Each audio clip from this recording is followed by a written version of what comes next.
Okay.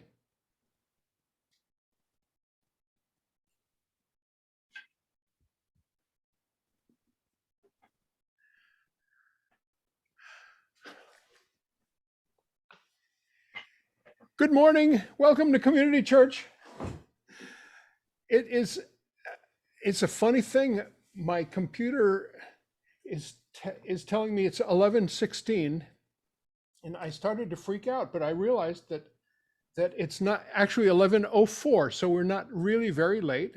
We're dealing with a few little technical bugs in there, but we're here and we're glad to see all of you who are with us this morning. We expect a little bit of a light turnout because we've been informed that several of our regular attendees are are on their way to a demonstration at Park Street, which is sponsored by Mass Peace Action and the Answer Coalition and I think the Boston May Day Coalition and several others. It's at 1 p.m. We're going to make this a little bit of a short program so that you can go straight there when we're done here. It's about Ukraine and it's about peace for everyone, and it's about U.S. disarmament, and it's about a lot of other things which I'm really anxious to hear about from our wonderful peace organizations here in Boston. I'm going to light a candle to start us out.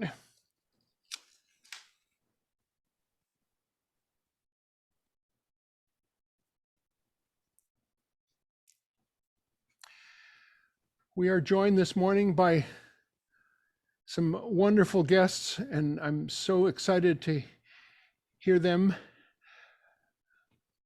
This is a candle for peace, for de-escalation. Drop the guns. Bring peace. Peace, peace will come. Let it begin with me.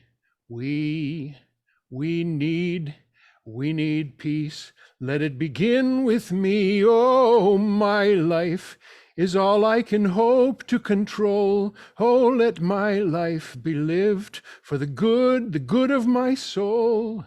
Let it bring peace, sweet peace. Peace will come. Let it begin with me. Peace. We need peace.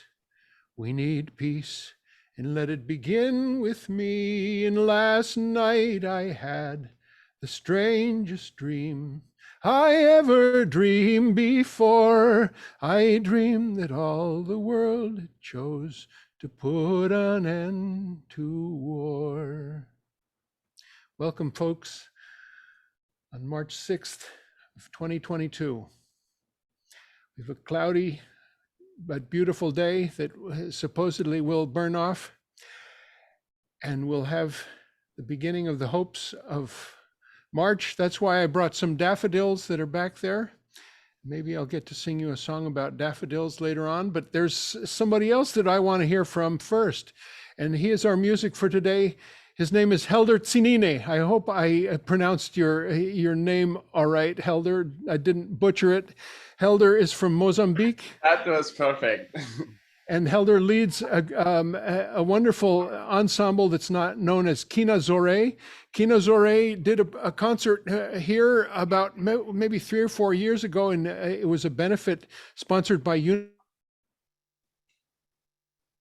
UNICEF for relief in Mozambique, his native country. Kina Zore, wonderful group that I've heard in other places too, like the Roslindale Farmers Market, where I am every Saturday all summer long. And they also sang one Sunday here. So Helder, we're so glad to have you. Helder joins us from way up in Vermont, where he and his 3 boys are enjoying some skiing and some rest and relaxation. Welcome, Helder. Thank you, and I'm so honored to be here today. And it's a very special day. I guess I heard you spoke about people protesting for the war and all of that, and it's something that I care deeply a lot about it. So I'm gonna play a song that I wrote recently during COVID. This song, it's actually related to what's happening right now. But when I wrote this song, I was home lockdown like everybody else during COVID, and for me, I thought it was a painful situation to be at home, not being able to talk, to see my family and all. I guess we all share the same shame feeling. But when I saw the news, I saw that Mozambique was having some, I would say, instabilities. So it made me think. At least I'm safe where I am right now, but there's people who are not safe because first because of COVID, and then another because of war, and then it's the same that what's happening in Ukraine right now. So I'm gonna share with you a song that I wrote during the pandemic, and this song is called Magidi Gidi.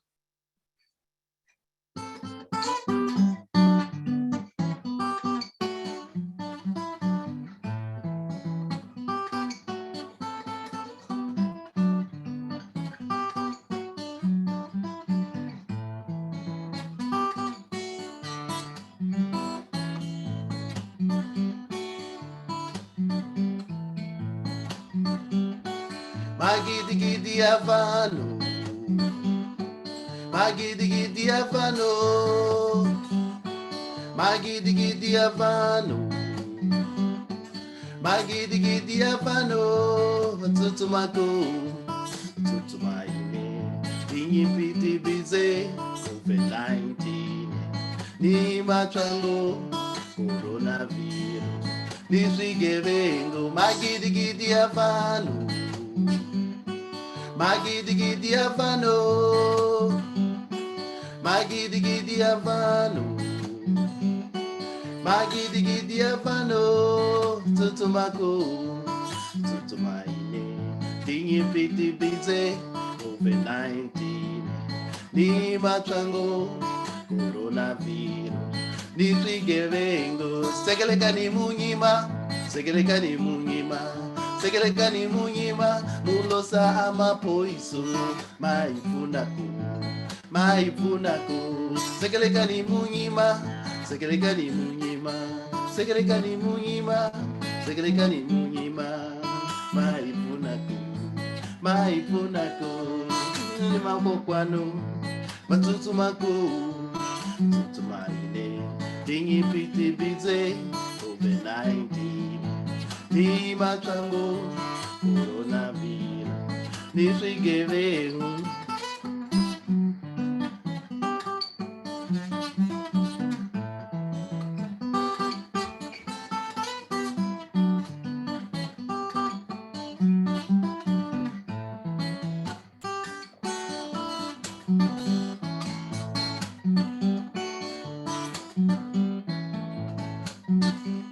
Bamamana ni wako kwano, atutumako, atutumaine, dingi biti bize, COVID-19, ni machango, coronavirus, ni sigevengo, segelekani munyima, segelekani munyima, segelekani munyima, segelekani munyima, segelekani munyima, segelekani munyima,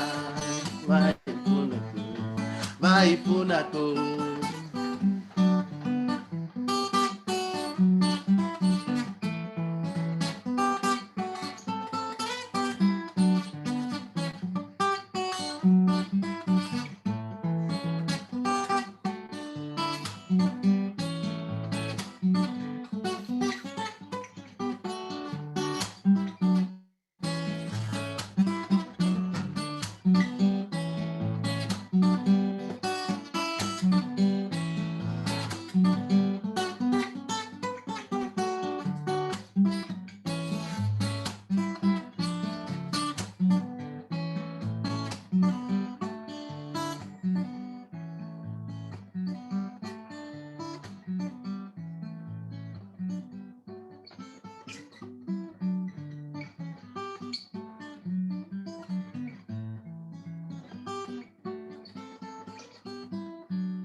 Thank you. Peace in Ukraine and peace all over the world. That's what we need. Thank you. Thank you, Helder. That's beautiful. Helder Tsinine. And we'll hear more from Helder. He'll have a chance to do a couple songs later in the program. Welcome everybody who has joined. We apologize ahead of time that we have no YouTube for unexplained reasons, but we are recording and we will put it on the YouTube later so people can see it at their leisure. Couple of things I want to talk about right at the beginning. The first thing is that we got a new newsletter out, and that's always a moment of great relief and great joy. I take this moment to thank our treasurer of a publications and office manager, Crystal Rollins Jackson, for the wonderful work she does putting these newsletters together, paper newsletters followed by electronic newsletters. It's 2 months worth of programs and concerts and other events as well. And it's a lot of work getting it together, and she is to be praised and honored. And I also want to mention Dick Kashishin, who puts everything together, does all the stamping and the labeling and the trip to the post office. It's a joint effort. There will be another one out in the last one in May for the end of our program season. And if you want to help us get that out, please be in touch. My email address, dean@deanstevens.com. It's always a relief. I also want to tell you a little bit of what's going on here in the auditorium. We have thousands of books that came from the home of Bob Datilio after he passed away. And I have the honor of saying that we're at the last 3 boxes to be unboxed and categorized throughout the auditorium. The next task is to enjoy them while they're here and then figure out where they're going to go. Some of the best ones we're going to keep. There's certain collections that are just too precious and really just hopefully a magnet to bring people in here. And there are others that we can dispense with, and there's several ways to do that. You can sell them in bulk, or you can give them away to the likes of the group called More Than Words that works with young people in teaching them the trade of bookstores and online selling of books. I just have had fun, just for fun, taking out a few books. I don't even know what they are, but let's see what we got.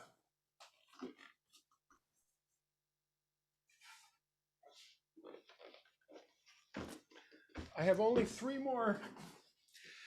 more boxes to enjoy as they come out.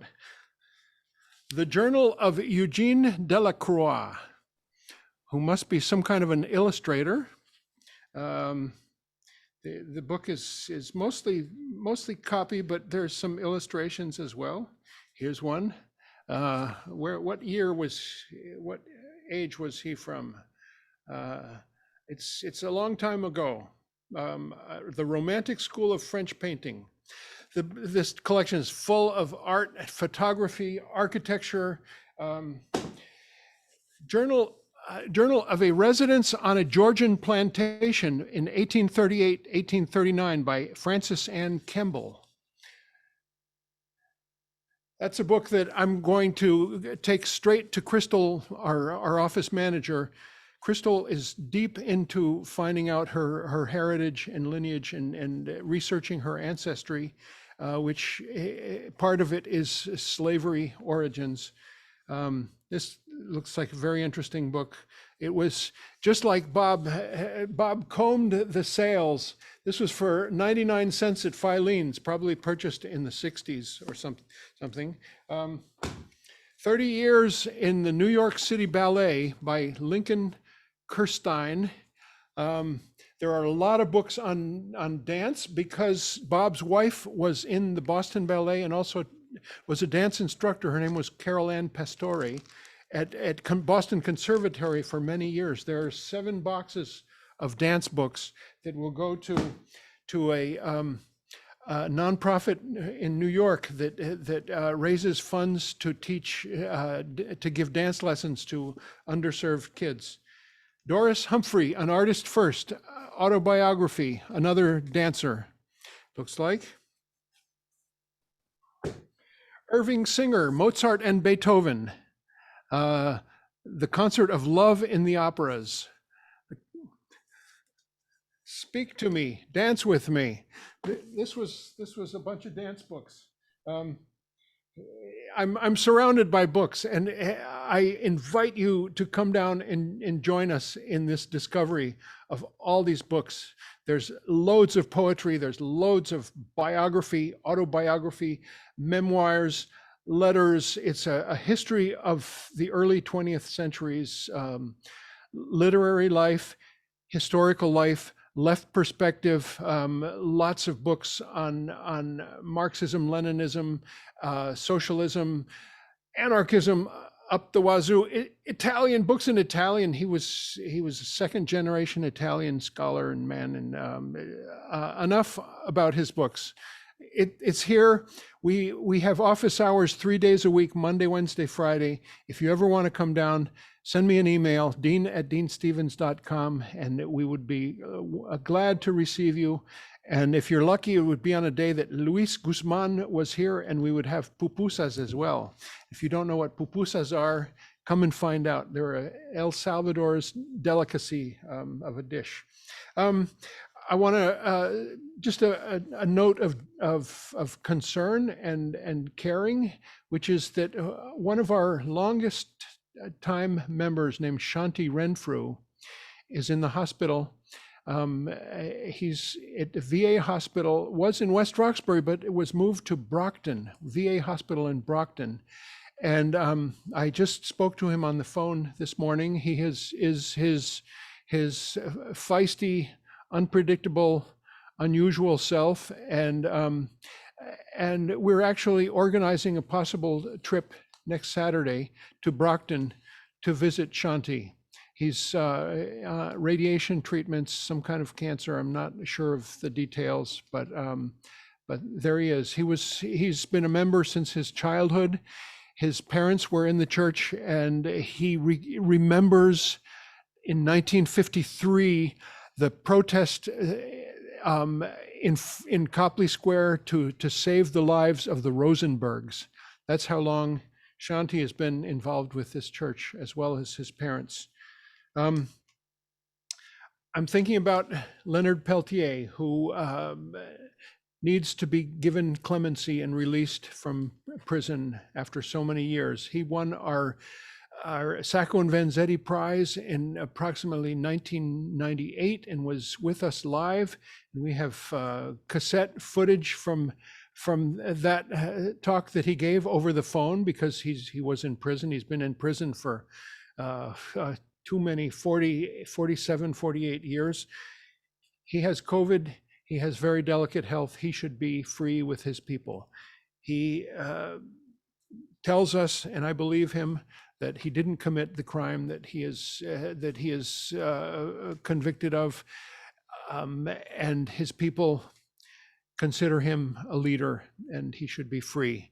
I'm going to put Attorney General Merrick Garland's phone number in the chat, and I hope you will think to call that phone number and leave a comment. It's a comment line of the Department of Justice. And while you're there, tell them to free Julian Assange as well and drop the charges against Ed Snowden. That would be nice.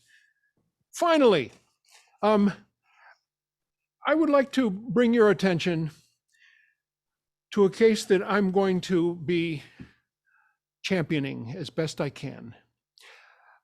And I was reminded of this because we went to see a movie last night in West Newton, at the West Newton Cinema. And it was a beautiful movie. It was the new West Side Story. Recommend it very highly. It's just a moving drama and wonderful music. But that's not what I want to tell you about. Across the street from the West Newton Cinema is the Newton District Court. I've been in and out of there many times in my capacity as a Spanish interpreter. There was a judge in the Newton District Court who in 2008 or 7, one of those years, did something that I thought was admirable. This was at the height of the Trump anti-immigrant hatred, where the empowered ICE was on the steps of courthouses every morning, of a lot of courthouses, just nabbing people as they came out from coming to court to do what you do in court: pay a parking ticket, try to get a restraining order, answer charges, be a witness, be a victim of a crime. And they were putting fear into the entire immigrant community, not only undocumented, but documented people as well. It was a horrific moment. Judge Cheryl Joseph was dealing with a man who was undocumented, and there were immigration agents outside of the court waiting to nab him. Judge Joseph and a court officer let him out a back door. Later, Judge Joseph was fired from her position as an associate justice of the trial court of the Commonwealth of Massachusetts. She was disbarred and charged with obstruction of justice. Judge Joseph's case was in the paper last week, and I have decided that I want to form a defense committee for this person who did a really noble act on behalf of an undocumented immigrant. And I'm going to write a letter to her lawyer, who is mentioned in this article in the Globe from what was last Wednesday, March 2nd. There's an article where the charges were not dropped, and she has to face a trial. There's also a wonderful Adrian Walker editorial. It's called "A Case with No Basis," and basically saying that she should be freed and be allowed to practice law and to resume her work as a judge. So that's Judge Cheryl Joseph, and I will keep you posted on the progress of that struggle on her behalf, and that involves, things that we've done many times at Community Church in support of people unjustly accused and tried. It started with Sacco and Vanzetti right behind us in that plaque that we have, and it went on to a lot of the people who have won our Sacco and Vanzetti Award for Social Justice, like Mumia Abu-Jamal, Leonard Peltier, Lynn Stewart, Tarek Mehana. It's quite a list. So with that, I want to conclude our churchy stuff, I call it, and get back to Helder, who has a couple of songs for us. Helder, it's just so glad that we can have you today on the subject of the great continent of Africa, Mozambique, and Liberia. We're going to hear from Alfred Brownell later on. The huge continent of Africa, which encompasses all of Europe and the United States in itself. It's just great to hear these voices today. Helder, some beautiful songs for us. All right, so our next song is Aldualanga. It talks about education to our young minds.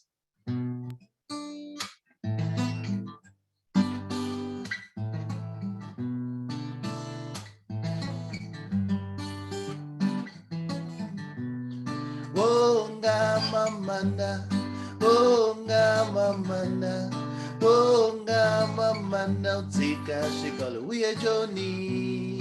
Wonga mamanda, wonga mamanda, wonga mamanda, tika shikolo we Johnny. Wongi mamanda, tika shikolo we Johnny. Kukuta buya Nicolidi. Wongi mama na utika shiko uya juni ukuta buya ni mulele njani lokucha si joni mujoni akunyika voro wani walololi mujoni wakazata lokucha si joni mujoni akunyika focho wani walololi mujoni wakazata Audu walanga otikugiso ungani mama kwa kutizo Audu walanga otikugiso ungani mama kwa kutizo Audu walanga otikugiso ungani mama kwa kutizo ungani mama kwa kutizo ungani mama kwa kutizo Ungani mama kwa kutizo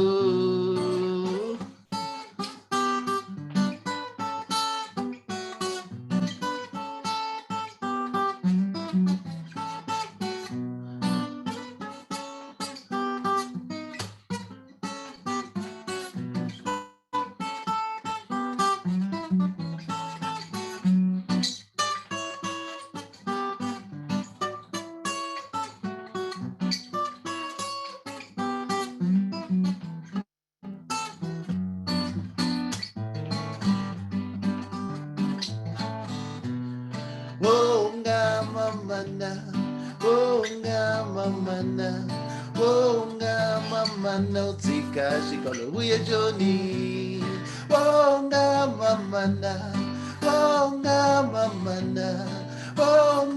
mamana utika shikolo uye joni Wonga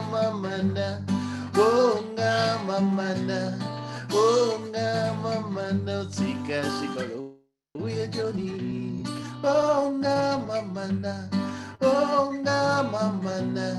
Onga mamana utika shikolo uye joni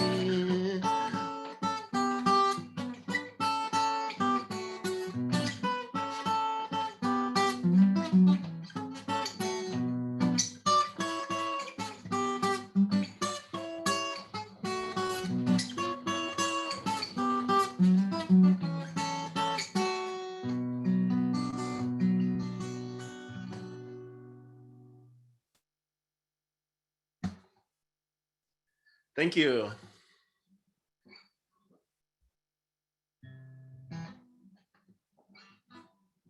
Our next song, it's called Shitsumusha Africa, which means people of Africa.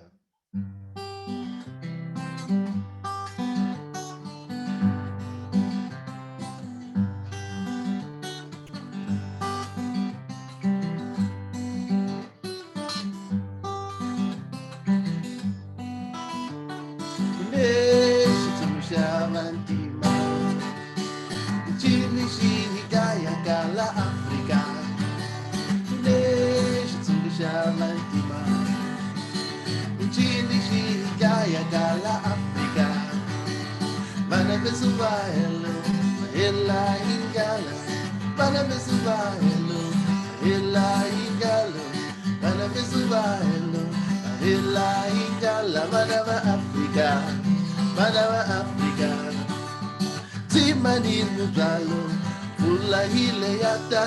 Tsinine muzalo, pula hile yata.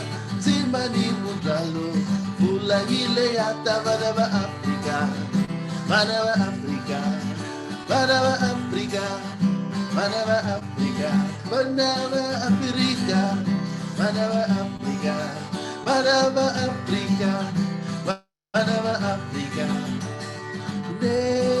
Shamantima, Jini Shikaya Kala Africa, Kunesh to Shamantima, Jini Shikaya Kala Africa, Manavesuvalo, Manila Ingalo, Manavesuvalo, Manila Ingalo, Manavesuvalo, Manila Ingala, Manava Africa.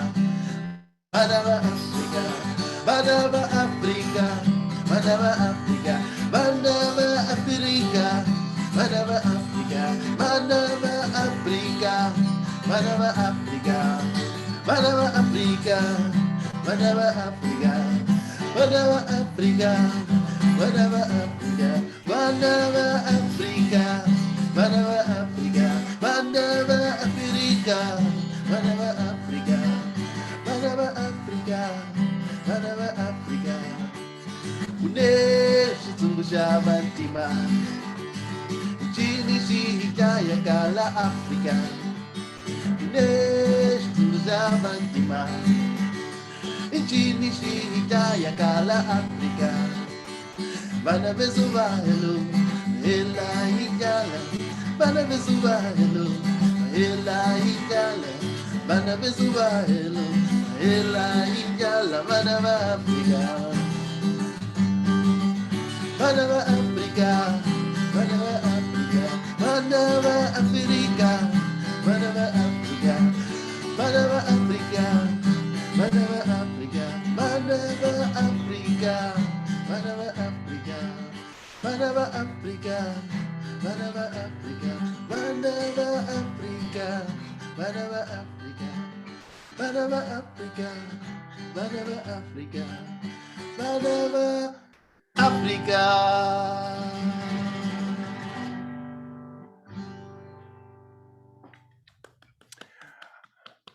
Oh yes, Helder Tsinine.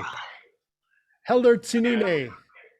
If you all get a chance to hear Helder's band Kinazore, please don't miss the opportunity.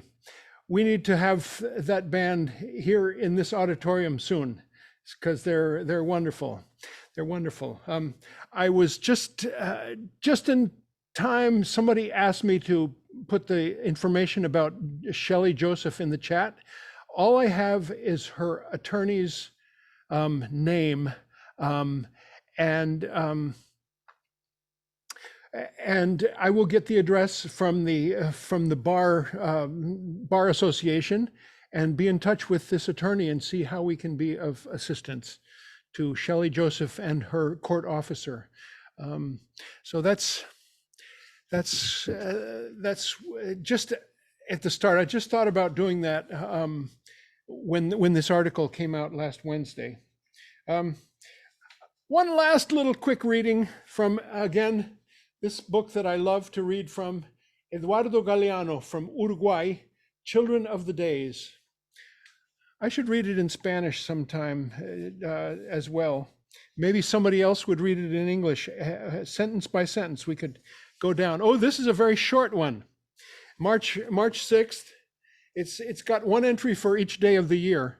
That means that within what 7 years we will have read the entire book.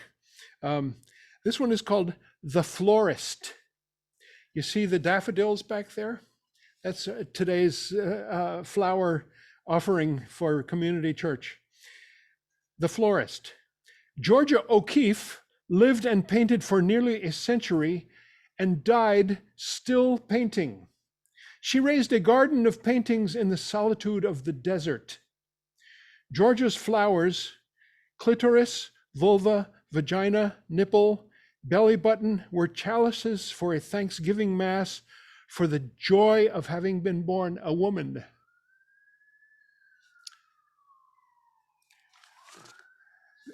There's some Georgia O'Keeffe books on our third floor from Bob's collection if you want to find out for yourself.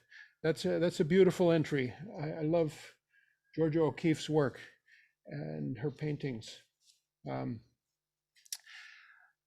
This morning we celebrate Earth Defenders.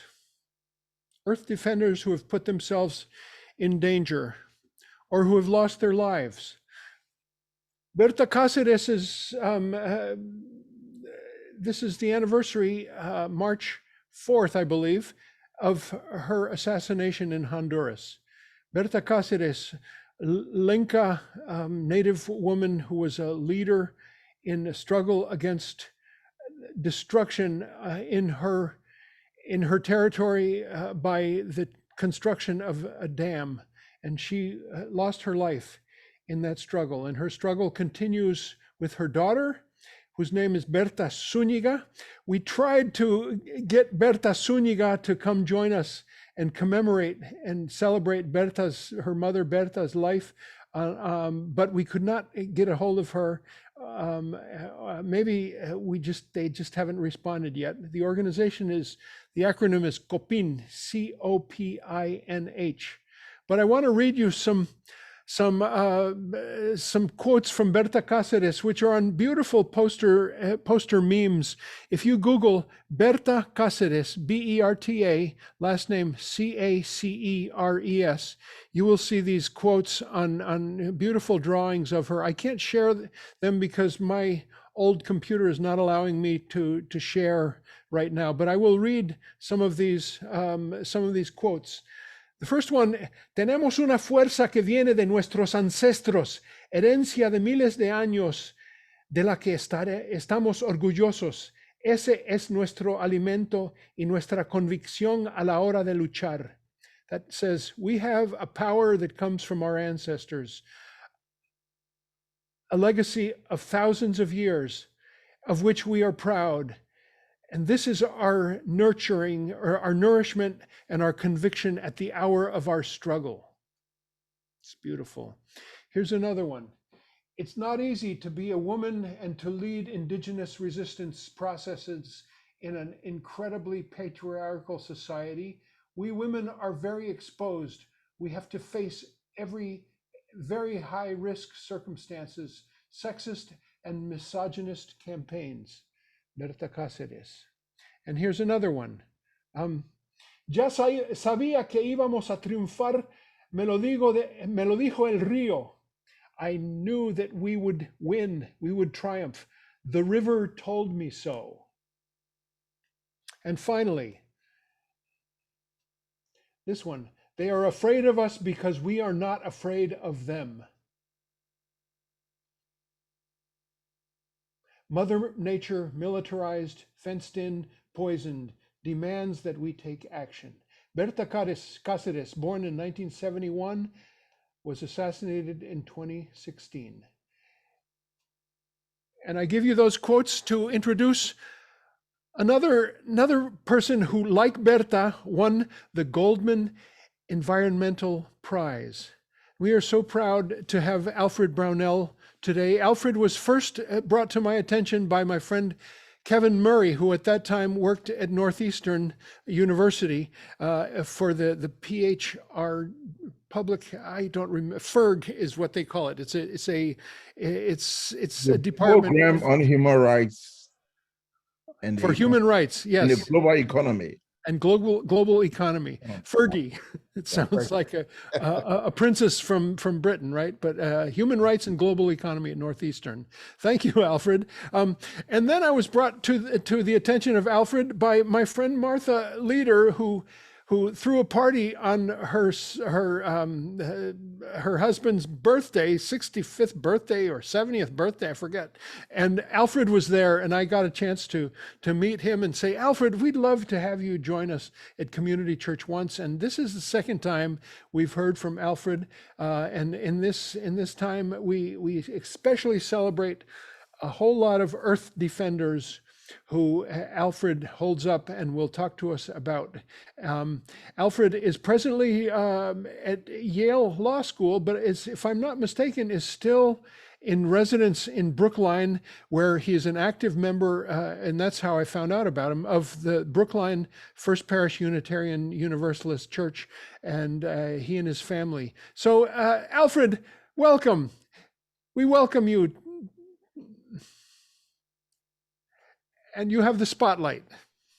Thank you, Dean. Thank you so much. And I really appreciate the opportunity once more to be able to join the community church and all of these beautiful folks who have really trained out so that we can be able to engage in the celebration, right? But also a remembrance and also an honoring of the people who put their lives on the line, for all of us, for the planet and for the communities. And so that we can continue to survive in this world.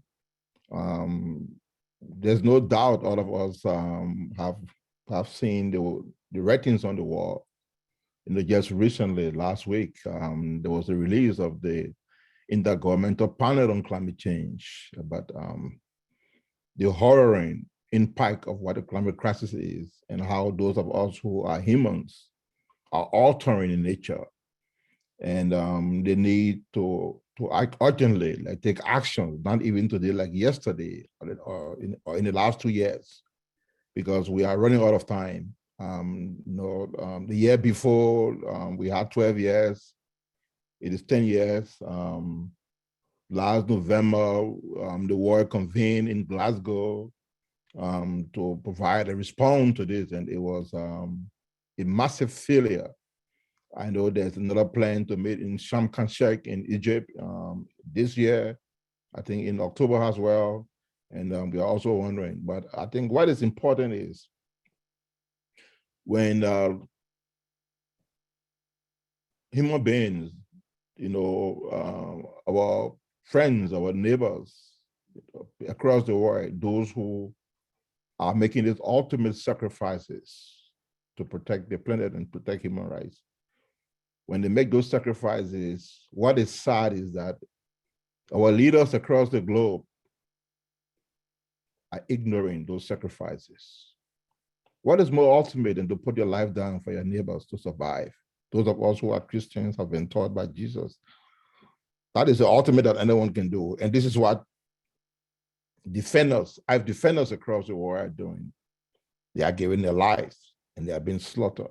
And the data is so terrible. Every week, every single week, not less than 4 defenders have been killed. And you will see as I go through my talk, that is not even the tip of the iceberg. It is not even the tip of the iceberg, because we're involved in current research work that is now showing that there is a serious acute underreporting of these attack, reprisals, and killings across the globe, and the need for the world to respond to that. And so I'm very excited, but also sad that I'm able to talk about these stories about these defenders, some of them, not all of them. And so you can have an idea what this is about, and we can pay some serious attention. We can start responding to that.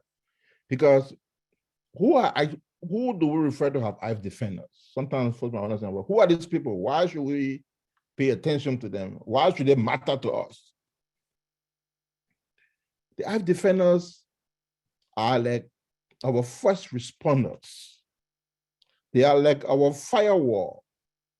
These are the people who are responding to the climate crisis, who are at the front line, defending the destruction of nature, defending the deforestation, pushing back on the climate crisis. These are the folks who are upholding democracy commitments across the world in poor communities. These are the folks who are ensuring accountability and transparency and good governance. These are the folks who are fighting corruption across the globe. And yet, these are the people who are being slaughtered.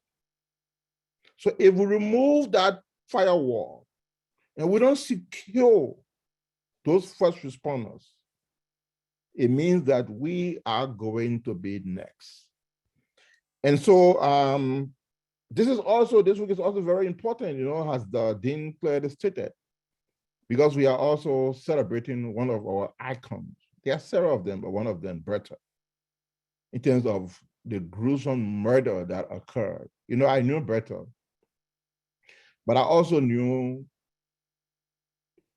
my friend who was in that house when Berta was gruesomely murdered that night, Gustavo from Mexico, a very good friend of mine, who actually had to fake death. That was how the world began to know about the story of Berta, because he was in the house when the assassins entered and they put a gun at his face and shot him, and he dropped down pretending he was dead. And then they went over and shot and killed Berta. He had to get up when they left to hold her body, and he heard the last words from her when she was dying. So I'm going to share my screen to start my presentation, but I just thought it was important to provide this context So you have an idea what this is about. 1 minute, 1 minute, 1 minute. 1 minute. I just want to make sure I get my slides up. So we can have them. Okay. I have it. I'm going to see whether I can share my screen now. Okay, good.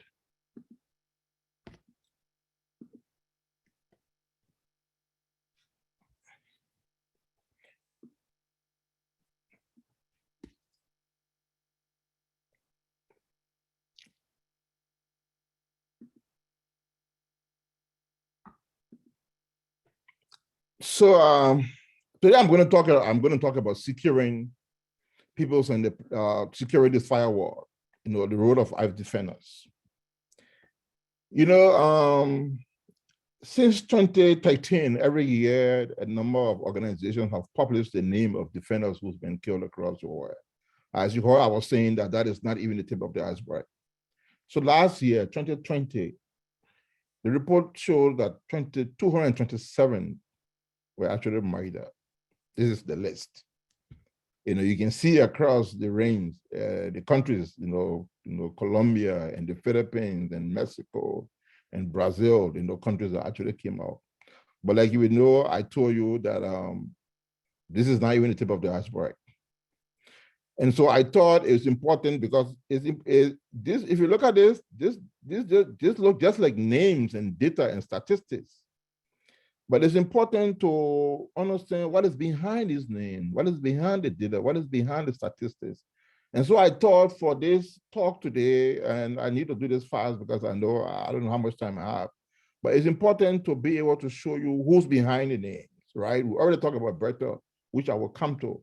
But I thought it would be important that we'll be able to showcase some of these folks who have done some of the incredible work and who's given up their life and what they've been involved with.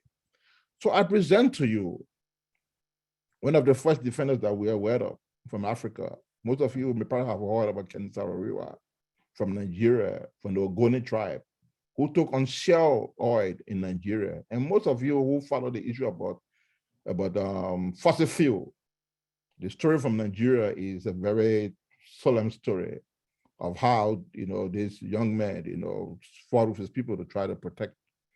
And you will see through all of his stories that all of them knew what the risks were.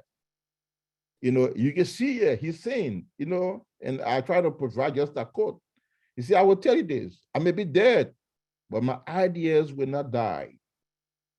And he knew that this would be the ultimate sacrifice, and he was prepared to make those ultimate sacrifices.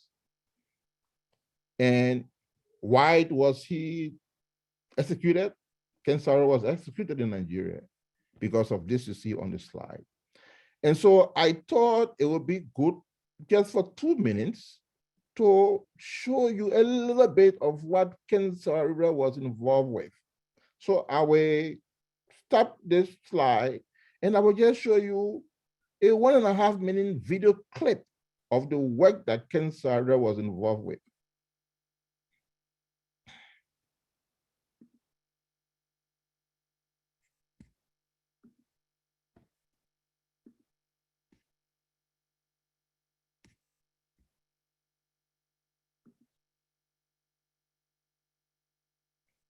One minute.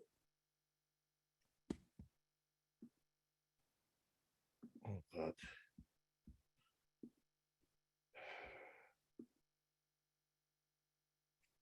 Okay, I got it. I have it. Good. Just 1 minute.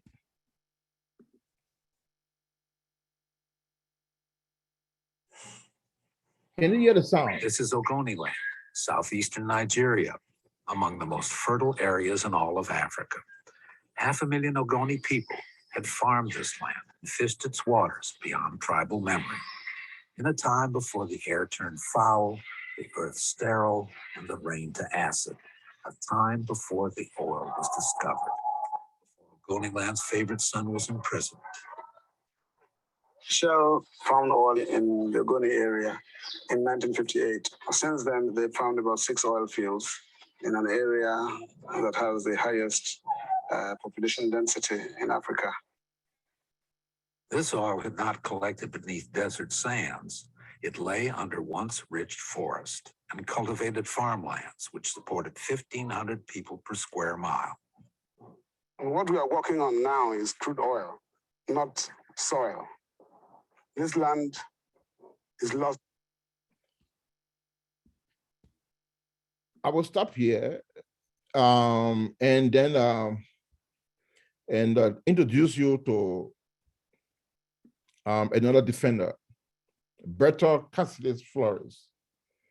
You know, we're celebrating both her death and her birthday, you know, this week. She was born on the 4th of March.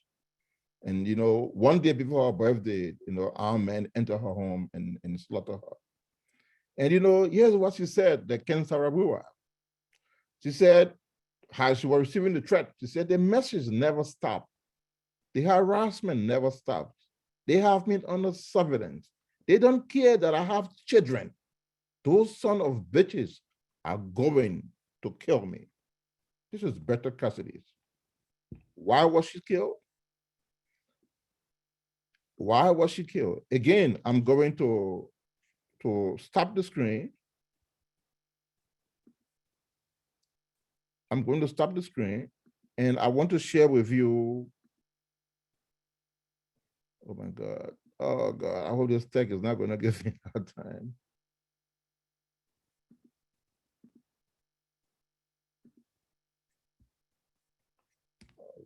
I wanted to just show you a little bit of what Berta was involved with.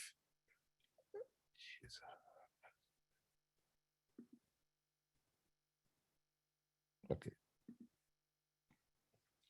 So I'm going to stop the screen and I'm going to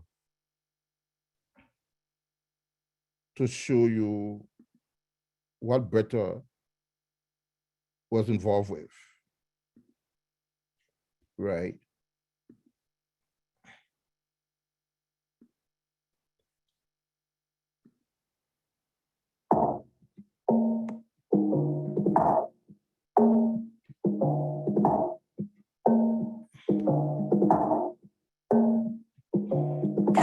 Corre el río que corra.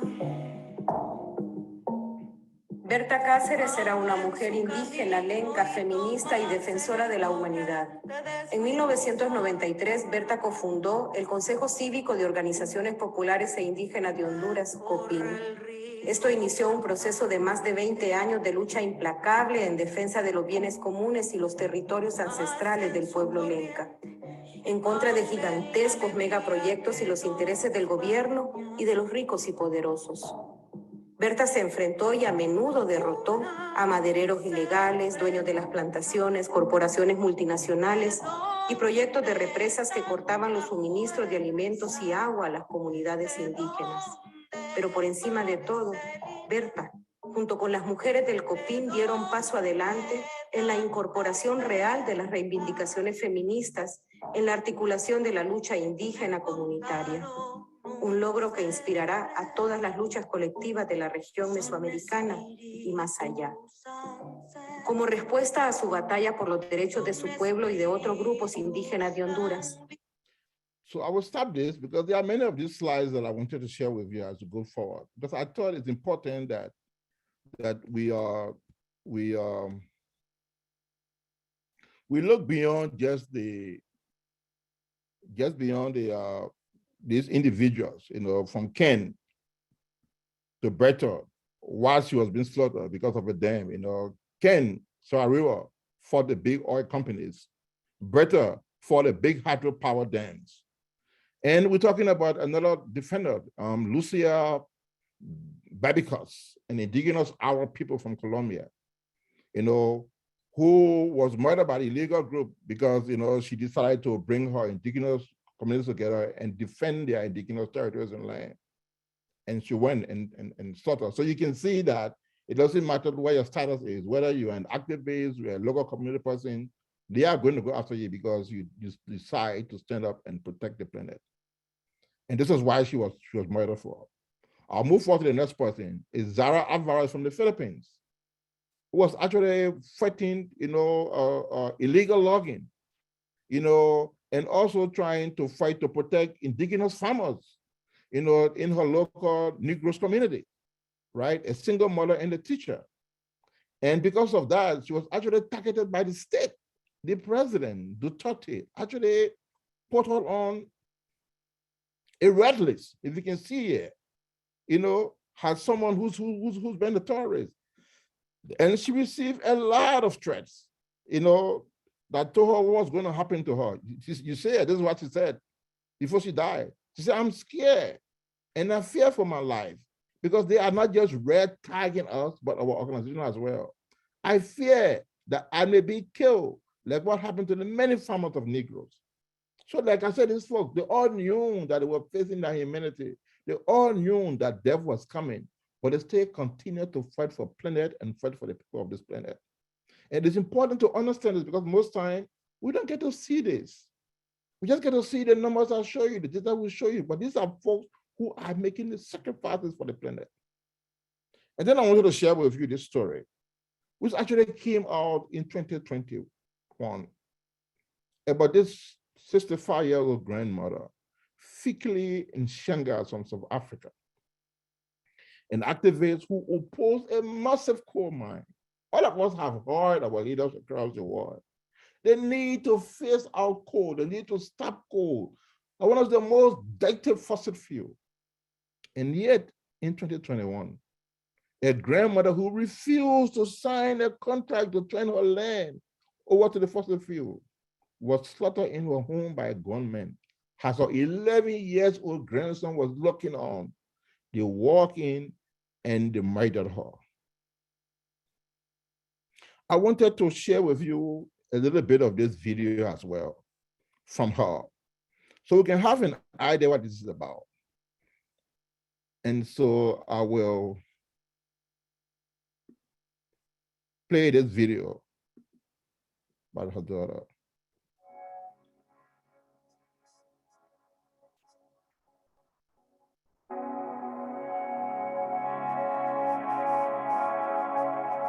My mom would receive anonymous calls, like from unknown numbers, and people would tell her that her day is coming. My mom was murdered on the 22nd of October in 2020. If I was home, I would have tried to do something, and then my son would have lost both my mother and I on that very same day.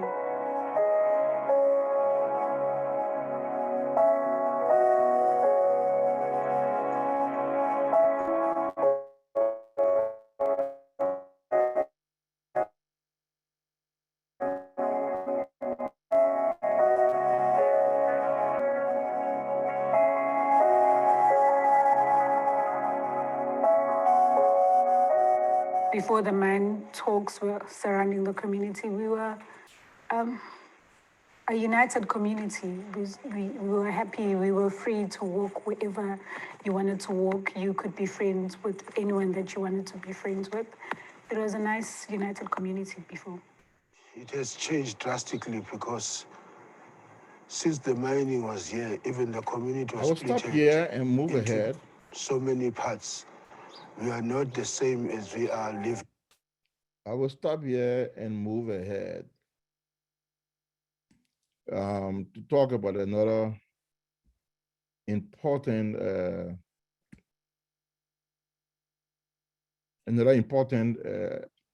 defender, right? So we've seen the stories of from Berta, Tonken, from Lucia, from Zara, and from Fikile Nshangas. And sometimes you believe that, oh, this is just happening in these poor countries across the globe. This is a problem of the poor countries. They have bad governance. They don't have the rule of law. That system is not working. And I thought it's important to showcase what's also happening right across Australia and in the US or in North America. This is the story of Reagan Russells. And sometimes we least don't understand it, especially as we sit around our dinner tables and we are enjoying the food that comes onto it. We don't understand what happened on the other side.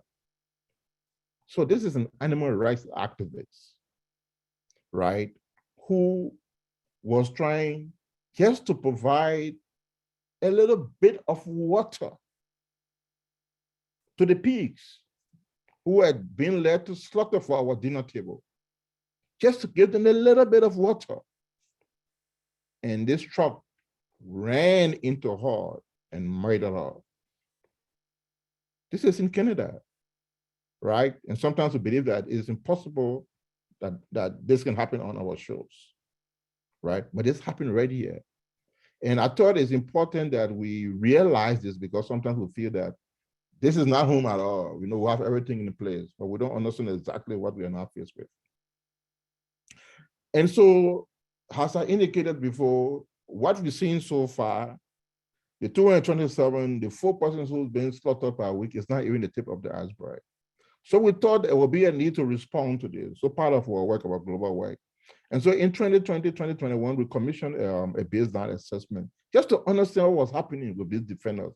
And we just decided to narrow this study in West Africa, not even across the globe, to just figure out what kind of data was coming out. And our idea was to even talk to the defenders themselves, because we believe that the defenders are the experts. They are the ones who are at the front line. They are the ones who are facing the attacks, the reprisals.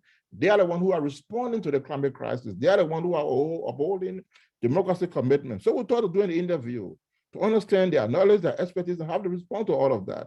We covered 16 countries plus one country in Central Africa, which were a total of 17 countries. And here's what we found out, right? We found first that we knew, but we began to verify there were total underreporting, or no reporting at all, of the attack, reprisals, and killing of defenders across West Africa. So can you imagine that? That in many instances, and we have not even mentioned that, there were arbitrary arrests, detention, there were frivolous criminal charges. The wave of criminalization across the world is unimaginable. How defenders have been targeted. And even though the region is known to have one of the largest documentation of lethal killings.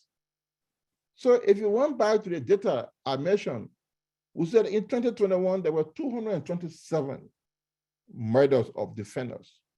But if you went back to West Africa and you look at lethal killings that occurred during that same period, you just took one country in Nigeria, over 5,000 persons have been murdered. You took another country in Niger, over 6,000 persons have been murdered. You took another country in Mali, over 10,000 persons have been murdered. These have not been accounted for at all into this data. So that tells you clearly how underreporting was impacting the documentation of these attacks, reprisals, and killing.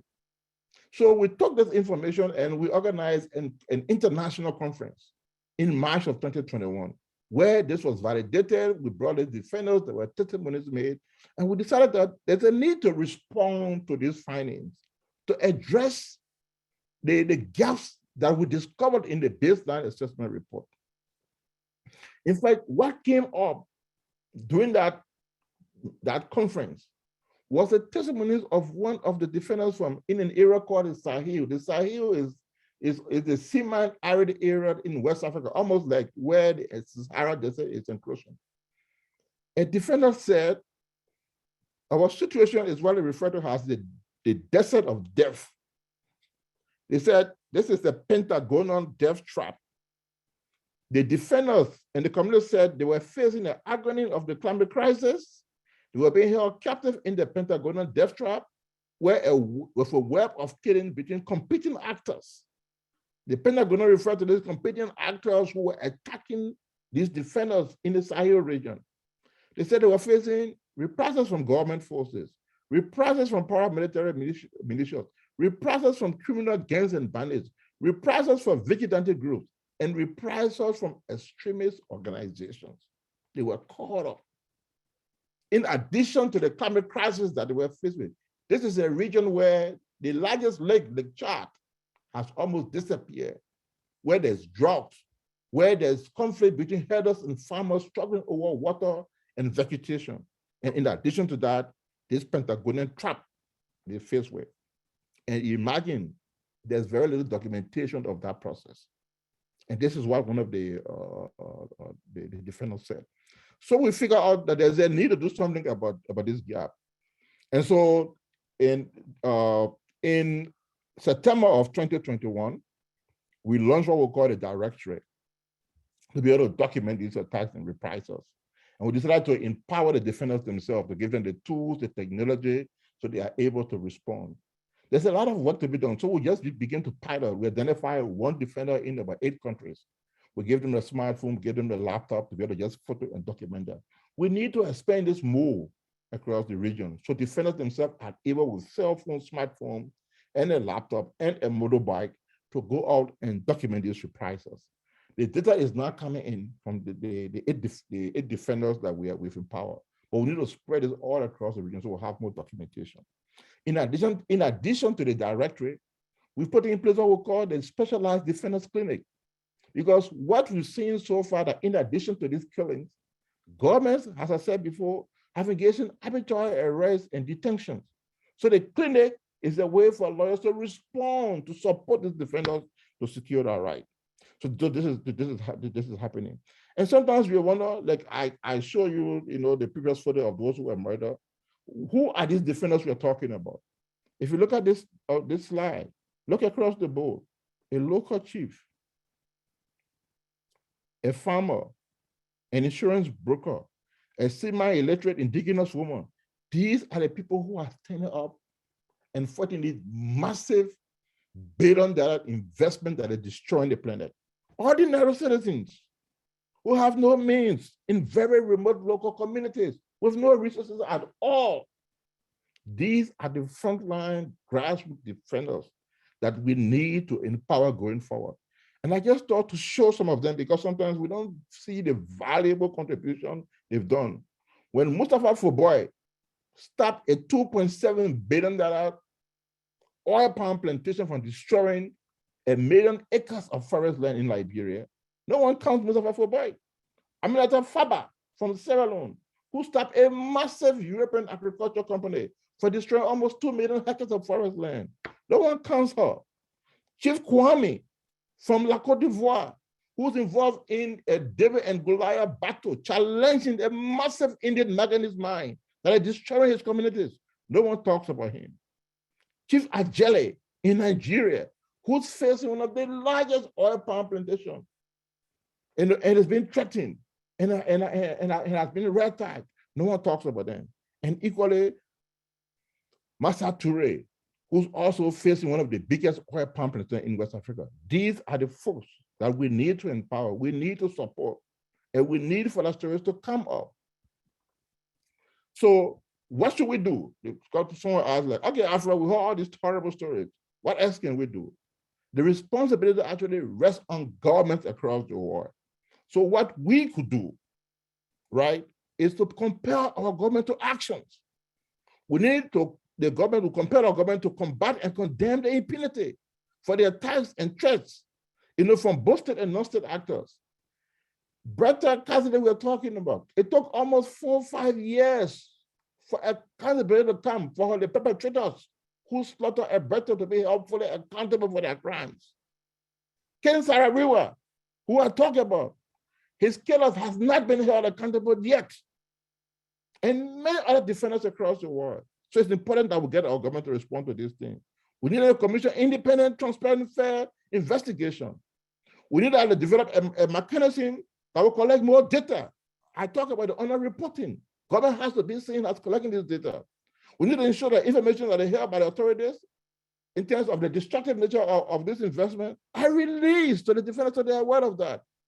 We need to develop more programs and a legal framework driven by defenders to protect them.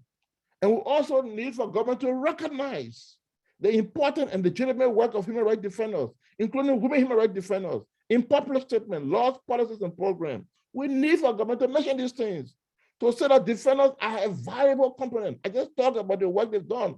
So we need our government to say that And part of what we can do is to campaign to ensure our government is doing that. And what can you do to help these defenders yourself? There's a lot. I talk about in West Africa now, just the directory, just to document and to report these reprisals, the attacks and the killings and the criminalizations and the arrests and the detention. We just managed to find 8 smartphones and 8 laptops to give to focal points in each of these countries. These are very big countries. That's not even 1% of what we can do. We need more smartphones. We need more laptops. We need more motorbikes. We need more bicycles. So these defenders are able to move across their communities to document these reprisals, these attacks, and report them. And by reporting them, we can also see what is happening at this front line. These are the folks who are at the front line. To understand what's happening at the front line, we need to get information from them. We need to train them and give them the technology. So we are hoping, through this process that we can rally around to support them. We're not asking for money. Donate smartphones, donate old laptops, so we can share with them. Help us to buy them motorbike. Help us to buy them credit so they're able to make calls and share this information and data. We need also to support lawyers who are at the front line. Lawyers who are providing support to defenders. I remember my own story from West Africa. Has a frontline lawyers defending, environmental and earth defenders. I know what that is. I remember, first and foremost, as a lawyer, you have several communities you have to defend. If you are representing 20 communities, and each of those communities have 1,000 persons, that's 20,000 clients right there who are facing the massive police power of the state and the corporate financial powers against those poor communities. And most times they just, like in my situation, me and an intern or an assistant, and you go to court, you have 15 corporate lawyers plus 10 government lawyers facing them. So lawyers are overwhelmed to provide this protection and to these earth defenders. So we hope that you can help us to support these 2 projects across the board. Thank you. Thank you very much.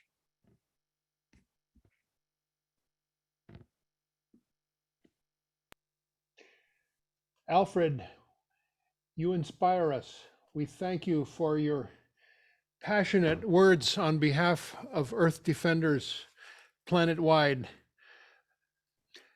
We hear the call and we hope that we can help in some small way. I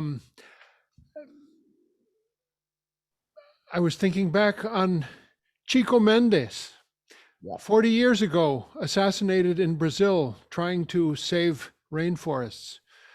There's too many names, and not enough of us actively putting our bodies on the line to save this beautiful planet.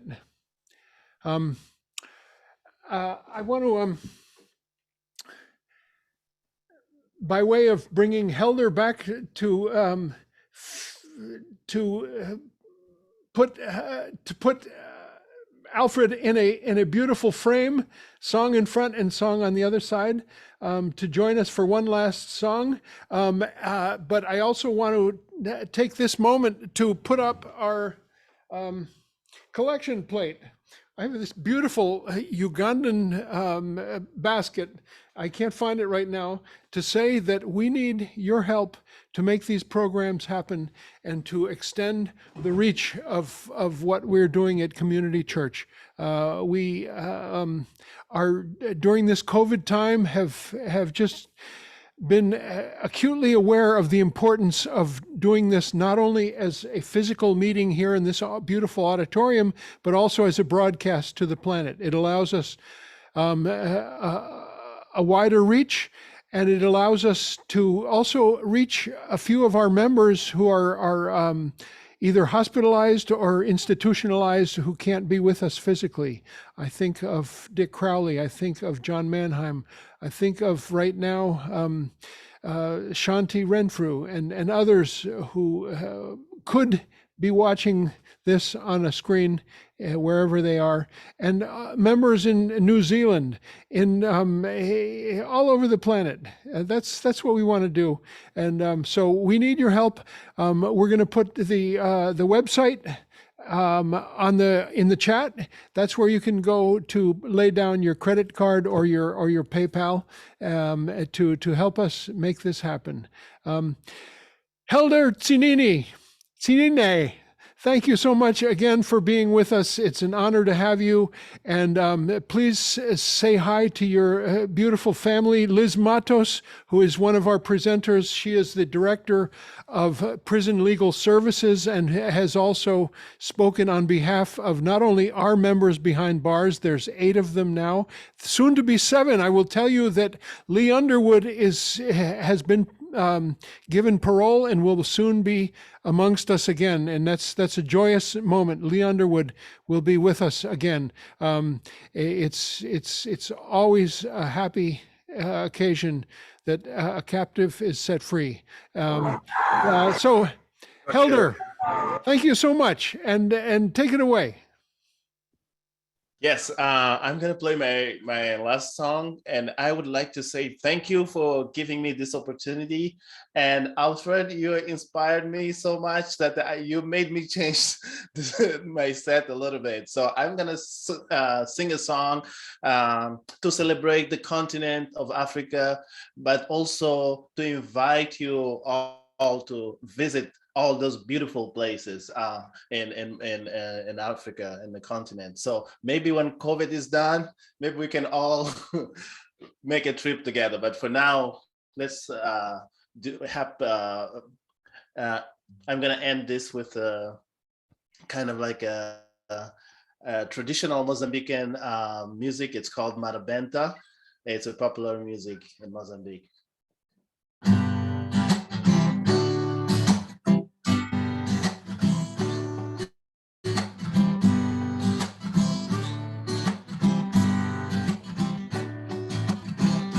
Mozambique, Mozambique, salani ilizazo tikuza ombe.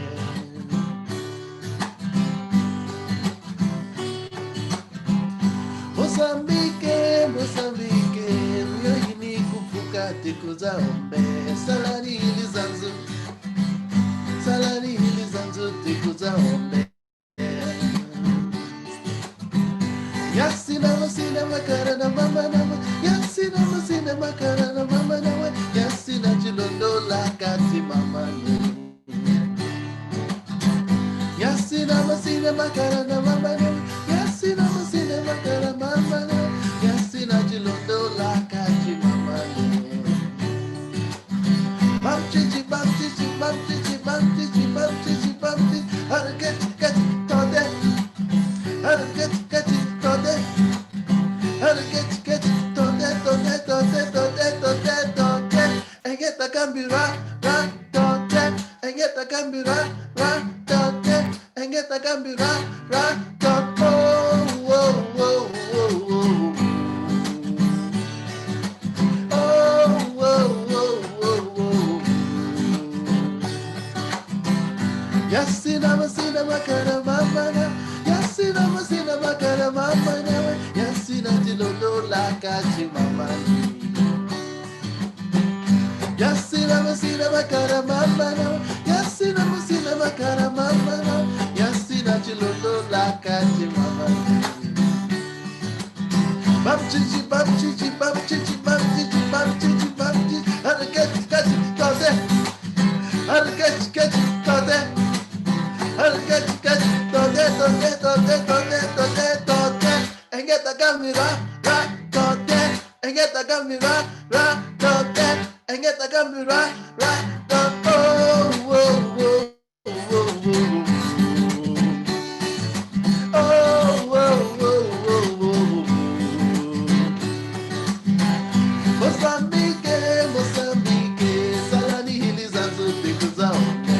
Salani ilizazo tikuza ombe. Salani ilizazo tikuza ombe. Salani ilizazo. Bam chichi bam chichi bam chichi bam chichi bam chichi bam chichi.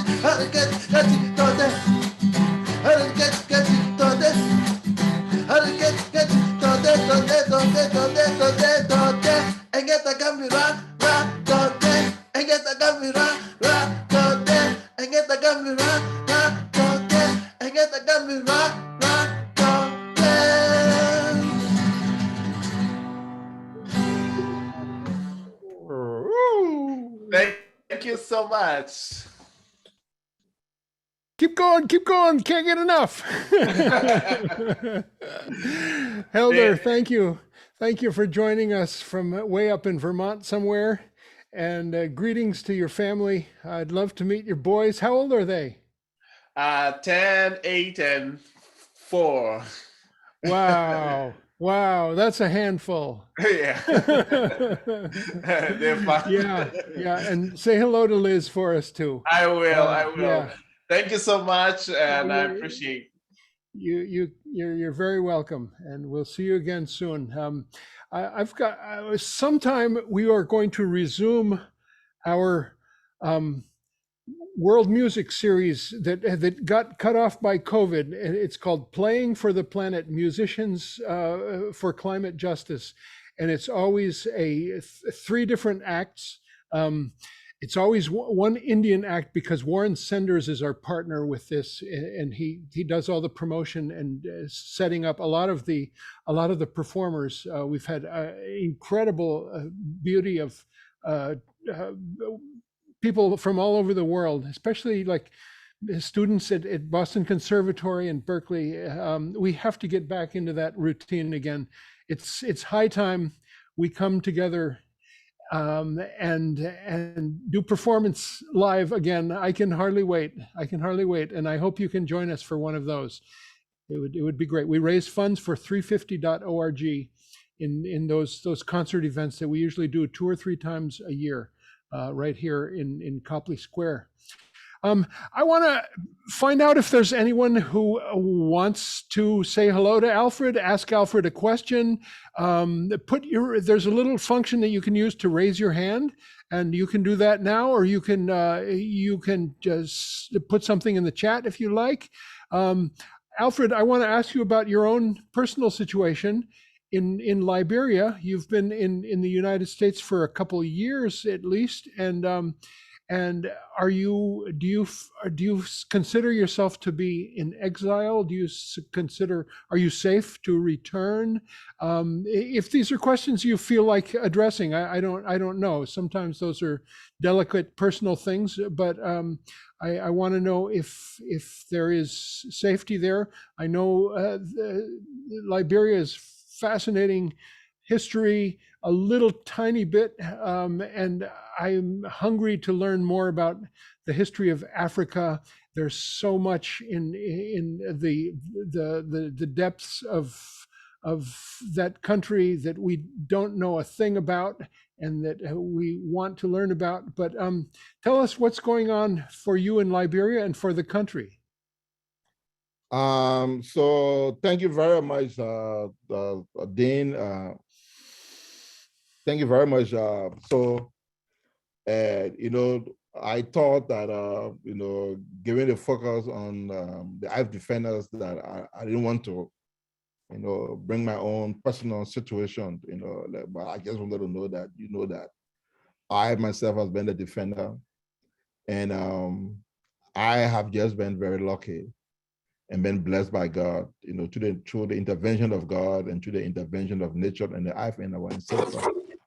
That I'm able to tell my story, that you can hear my voice today, and that what happened to the folks that I share. In fact, if you read Berta's story and the things she was saying, those same things if you follow my story, you go online, it's a lot written about me now. You hear the same thing about knowing that I was almost at the point of death. I have been in situations where I've been surrounded by armed men, 150 of them, with machetes and guns and pangolins and arrows, trying to kill me. Berta said in one of our quotes that they promised to take her liver. They wanted her liver. The assassins wanted her liver when she was still alive. She said that. Well, assassins told me in my face that they wanted my heart, that their boss was going to drink his wine from my skull. I seen a situation where when I was attacked in Liberia, I was surrounded by these 150 men. They actually brought out a traditional pot and put it on the fire. And they were looking forward to cannibalize me, to slaughter me and cook me and eat me, right? So I have faced near death, but the earth responded. Our ancestors responded. And Jesus responded. And that's why I'm able to tell these stories. And if it was not for the intervention of friends who smuggled me out of Liberia, it would have been a different story altogether. It meant that someone else would be sitting out here talking about me today. So that's why, since I've been here, I have made up my mind, even as I teach my students about my work. But that's why you see when I talk about documenting the underreporting of attacks and reprisals, the issues around the directorate, the issues around the specialized defenders clinic, so that law schools and students are able to respond to that. I haven't given up the fight. And the more you engage to try to protect the planet, the more you develop a lot of enemies in very high places. So there's still a lot of serious security risks and threat for me. I consider myself in temporary exile here in the United States, but I continue to do this work. And my work has grown not just in Liberia, but all across West Africa now. So I'm coming across many powerful governments who are looking forward to trying to harm me. I'm coming across many powerful multinational corporations. We are currently going to court against big corporations in several countries across the region. And it is my name that is coming up. I have become the lightning rod of this government and these folks who are talking to me. So it is not safe. But first keep asking me, will you continue doing this? I'm like, what other choice do we have? What other gift do you give back to the planet? You know, Ken Sarura knew he was going to be killed. Berta knew he was going to be killed. Chico Mendes knew he was going to be assassinated. All of these folks know, you know it's going to happen. But we gladly give our life back to the earth because the earth has given us so much. We speak today. We don't even imagine what is happening to us. We just breathe in this beautiful air and breathe it out. Who's giving that to us? It's the earth. It's the earth. We walk in, we open our fridge, we take up a glass of water and we drink it to quench our thirst. And we feel so good about that. Who's giving that to us? It is the earth. Every single thing we have has been given to us by the earth. So yes, there's risk in fighting those who want to destroy the planet. But as I have said over and over in all the interviews, all my talks, this is a sacrifice that I'm gladly willing to give. My body, my life, and everything back to the planet. So yes, there's threat, but that is not going to stop us from fighting for this planet. We need to raise an army to respond to the planet. We don't have very long to do that. We have less than 10 years because we are losing the earth.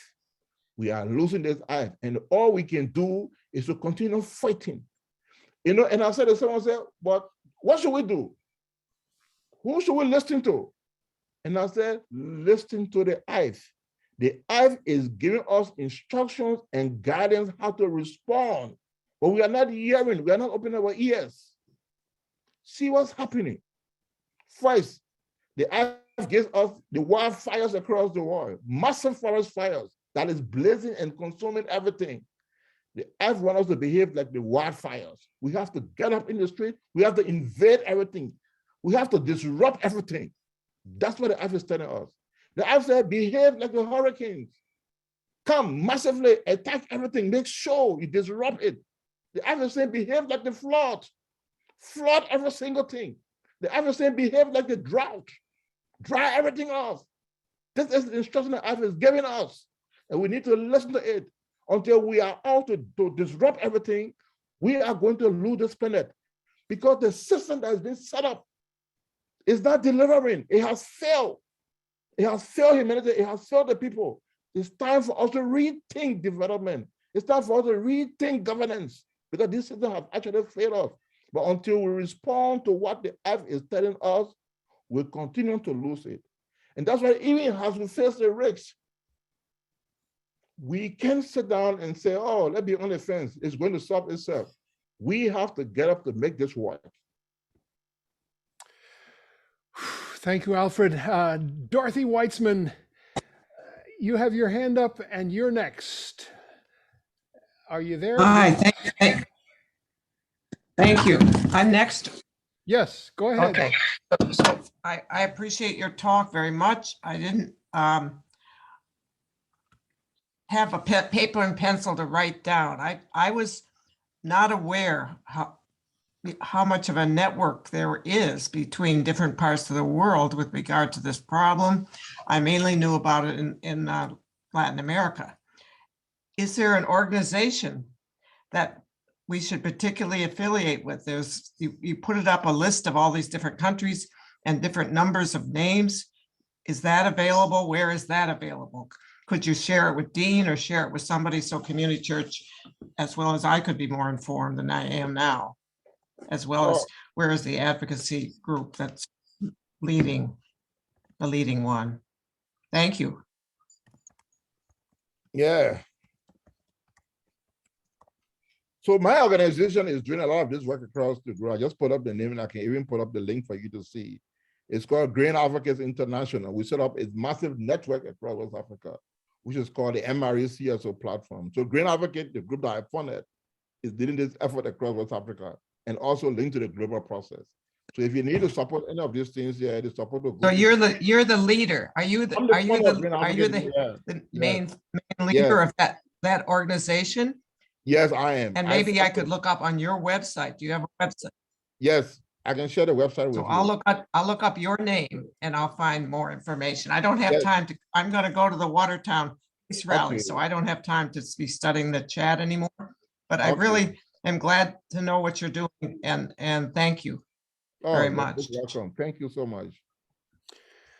We will put that information also when we post this on our YouTube channel. We will put those links, whatever other links you want to give us, Alfred and Helder, to your music and to your activism.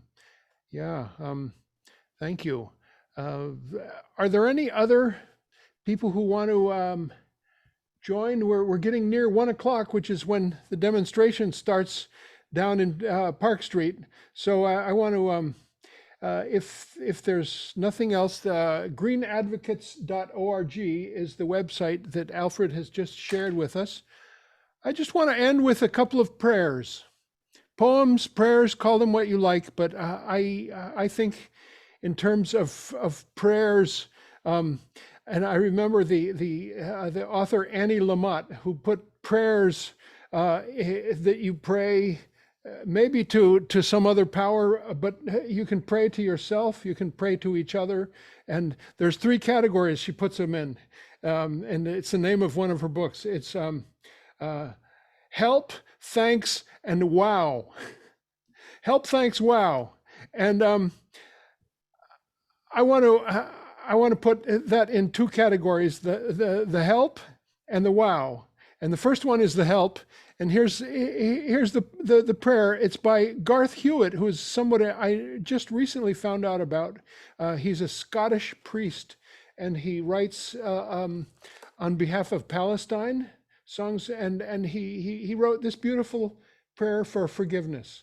Forgive our generation for stealing from the future, thinking we have the right to do whatever we want. Forgive us for plundering so much from the planet, leaving climate carnage for generations to come.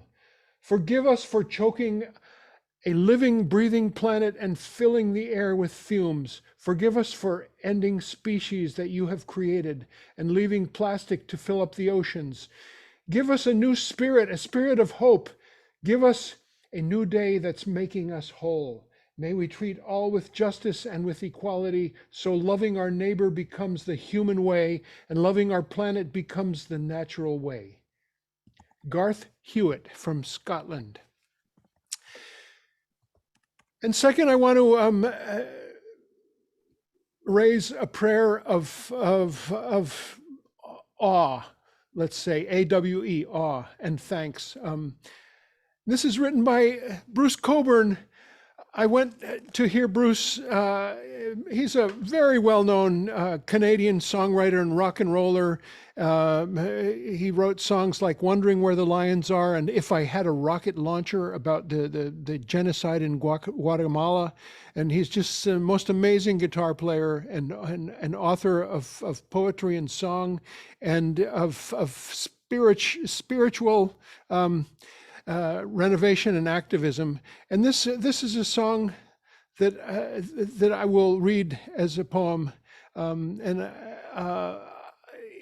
Usually when I am asked to say a prayer for a grace, this is what I come up with. And it says, "Lord of the star fields, ancient of days, universe maker, here's a song in your praise.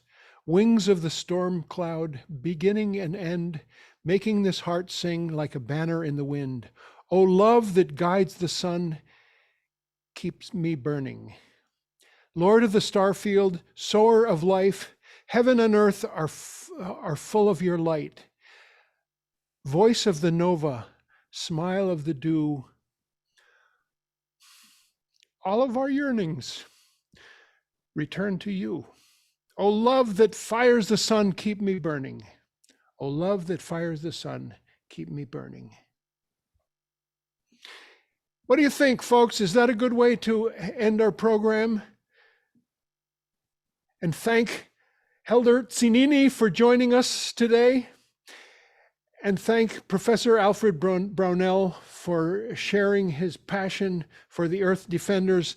Let's go out and defend the Earth and defend those who put their lives on the line for our planet and for ourselves and for our children and our grandchildren.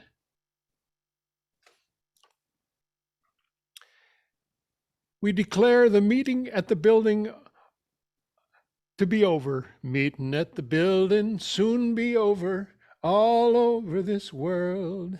Amen, hallelujah, amen, hallelujah, amen, amen, amen. And then I go like Lady Smith. Amen. Hallelujah. Amen. Hallelujah. Amen. Amen. Amen. Amen. And you know how Lady Smith Black Mambazo of South Africa always ends that by saying, "Hallelujah." Bye, everybody. It's been a pleasure. Thank you, Alfred. Thank you, Helder. Love you all. And you can find this on the YouTube channel as soon as we upload what we put on the cloud. So goodbye, everybody. Go down and tell the world no to war. Park Street, the weather's going to get good. Believe it.